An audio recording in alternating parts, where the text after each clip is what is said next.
Chers téléspectateurs, je suis très heureuse de vous retrouver pour ce troisième et dernier module d'une réflexion plus large autour de l'accueil et de la tolérance que nous avons vis-à-vis des autres.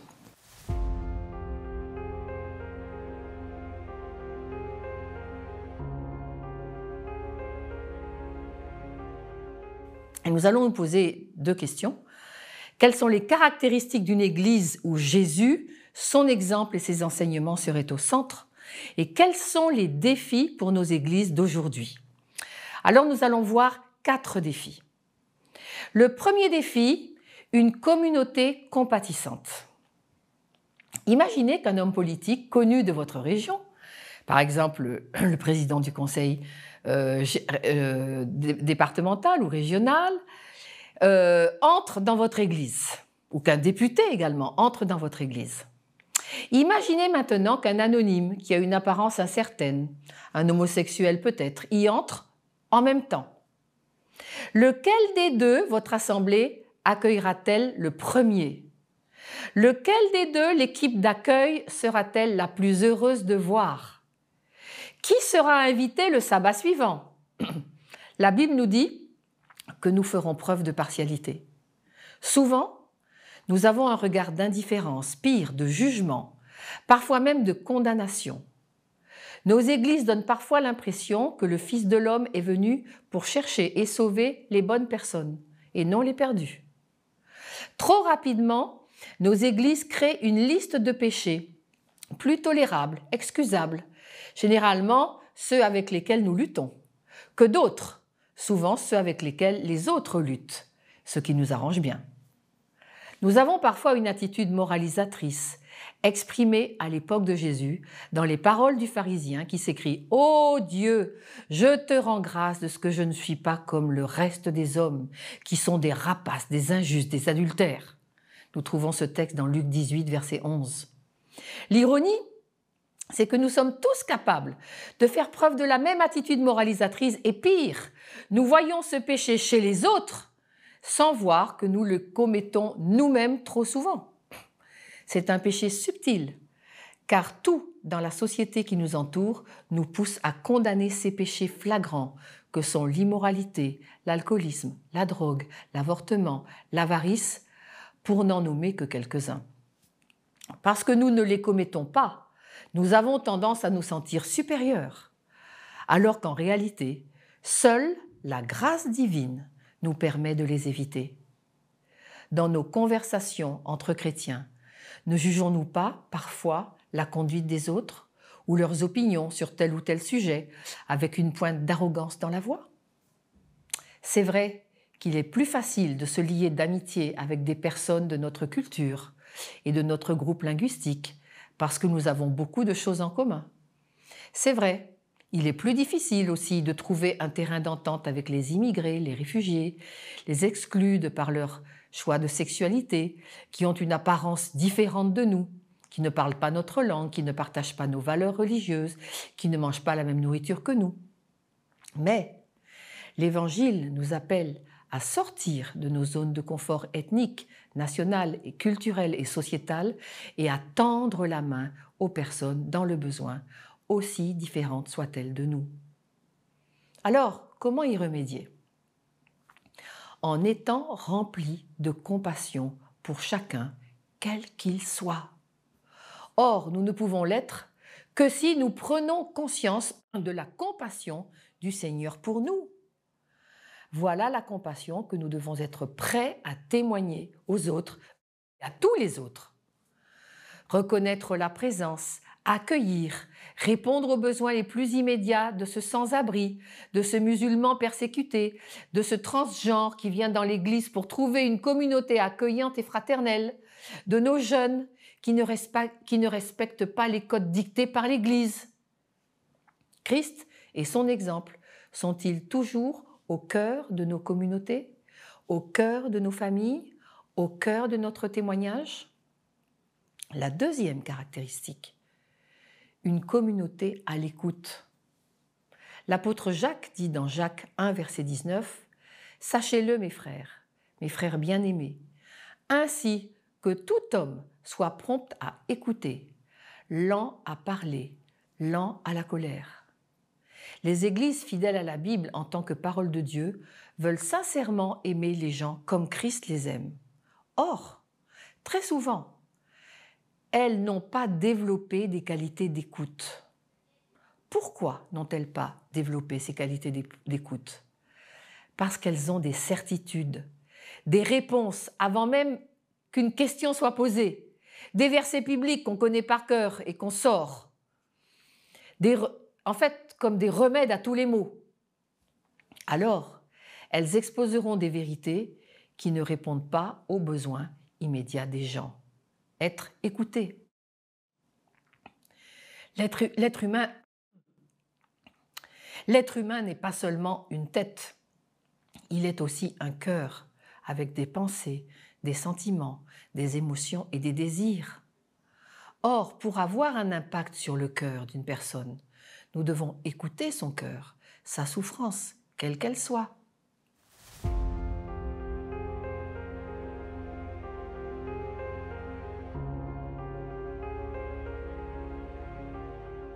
Le théologien et martyr allemand du XXe siècle, Dietrich Bonhoeffer, a observé à juste titre, et je cite, « La première façon de servir nos frères et sœurs consiste à les écouter.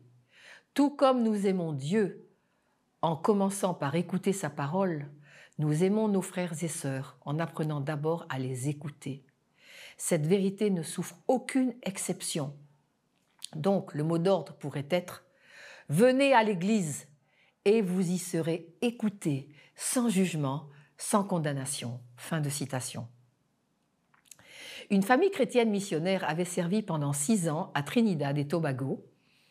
Les 3 premières années, ils avaient vécu dans une communauté à prédominance hindoue et musulmane. Mais beaucoup d'hindous se plaignaient du fait que les chrétiens refusaient leur invitation au service annuel de Thanksgiving. Vous connaissez cette fête, c'est une fête d'action de grâce traditionnelle dans les milieux anglophones. Et un jour, cette famille missionnaire prit part au service du Thanksgiving chez leur ami hindou. Ce dernier s'est senti entendu et reconnu. Des liens ont enfin pu se tisser entre cette famille chrétienne et la communauté hindoue. Pourquoi? Cette famille avait suivi l'exemple de Jésus. Et je cite, qui cherchait à entrer en rapport avec les pharisiens opulents et cultivés, avec la classe dirigeante tant juive que romaine. Il acceptait leurs invitations, assistait à leurs réceptions, se tenait au courant de leurs intérêts et de leurs occupations, de façon à trouver le chemin de leur cœur. Ministère évangélique, page 41. Troisième caractéristique. Une communauté avec des convictions solides, attachées à la vérité. Au sein de l'Église locale, nous devons être prêts à accepter nos faiblesses, à avouer nos ignorances, à reconnaître la complexité des situations. Confrontons-nous à la vraie vie et changeons ce qu'il faut changer. L'Église doit être assez humble pour savoir que si on trouve dans l'Évangile la réponse au plus gros problème de l'homme, c'est-à-dire le péché et toutes ses conséquences, employer des mots justes avec amour et dans la vraie vie avec des problèmes bien réels demande au préalable une bonne écoute. L'Église doit être une bouée de sauvetage pour ceux qui luttent contre leurs travers de caractère, leurs habitudes, leurs déviances de toutes sortes. Une assemblée enracinée dans la vérité biblique. Non parce qu'il vaut mieux avoir raison et asséner ces vérités bibliques, mais parce que cela permettra d'apporter des paroles d'espoir, de réconciliation. Les chrétiens que nous sommes ont quelque chose à offrir dans cette époque de controverse. C'est la vérité. Ne la fuyons pas. En revanche, nous manquons le but si nous nous en servons pour blesser ceux qui apprennent à découvrir Jésus. Si au lieu d'accompagner ceux qui luttent contre leurs désirs et leurs passions, nous exigeons qu'ils se conforment à cette vérité, c'est faire preuve d'amour que de tenir à la vérité biblique, à la seule condition de l'envelopper d'amour, comme Jésus l'a fait. C'est seulement en disant la vérité avec amour que nous serons solidement ancrés.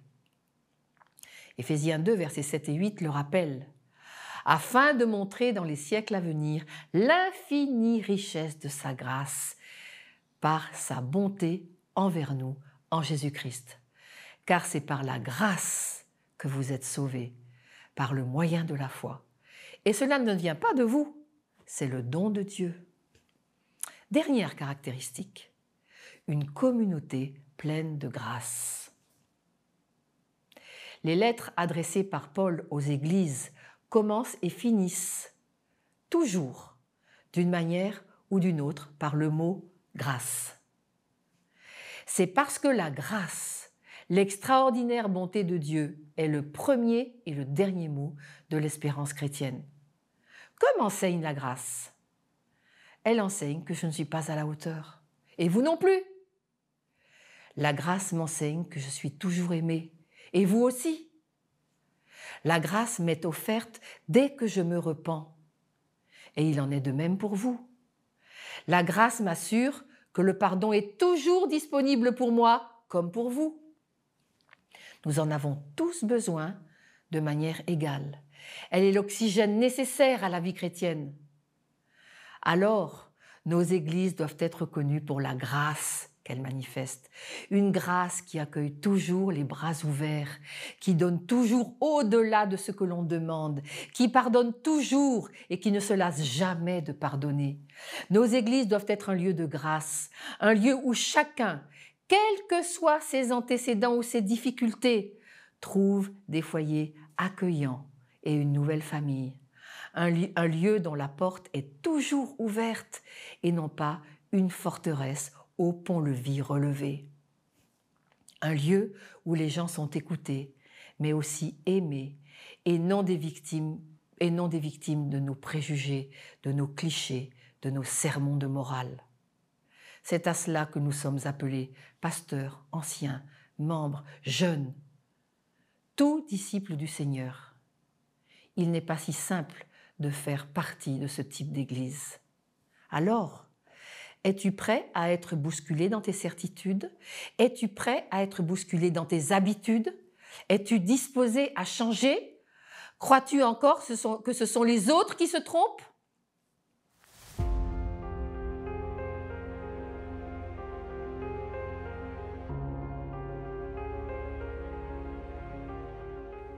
Voilà l'église dont nous avons besoin.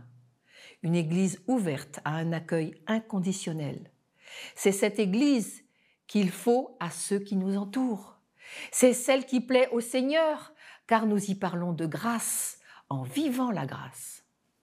Et en conclusion, je voudrais vous rappeler les paroles de Jésus lui-même, qui résument tout ce que nous venons de dire pendant ces 3 modules, et qui sera le déterminant unique de ceux qui rentreront dans le royaume qu'il a préparé pour nous.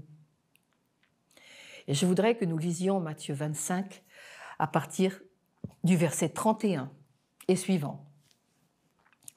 Lorsque le Fils de l'homme viendra dans sa gloire, avec tous ses anges, il s'assiera sur le trône de sa gloire. Toutes les nations seront rassemblées devant lui. Il séparera les uns d'avec les autres, comme le berger sépare les brebis d'avec les boucs. Et il mettra les brebis à sa droite et les boucs à sa gauche. Alors le roi dira à ceux qui seront à sa droite, « Venez, vous qui êtes bénis de mon Père, prenez possession du royaume qui vous a été préparé dès la fondation du monde. Car j'ai eu faim et vous m'avez donné à manger. J'ai eu soif et vous m'avez donné à boire. J'étais étranger et vous m'avez recueilli. J'étais nu et vous m'avez vêtu. J'étais malade, vous m'avez visité. J'étais en prison et vous êtes venus vers moi. » Les justes lui répondront, « Seigneur, quand avons-nous vu avoir faim? Et t'avons-nous donné à manger? Ou avoir soif? Et t'avons-nous donné à boire? Quand avons-nous vu étranger? Et t'avons-nous recueilli? Ou nu et nous t'avons vêtu?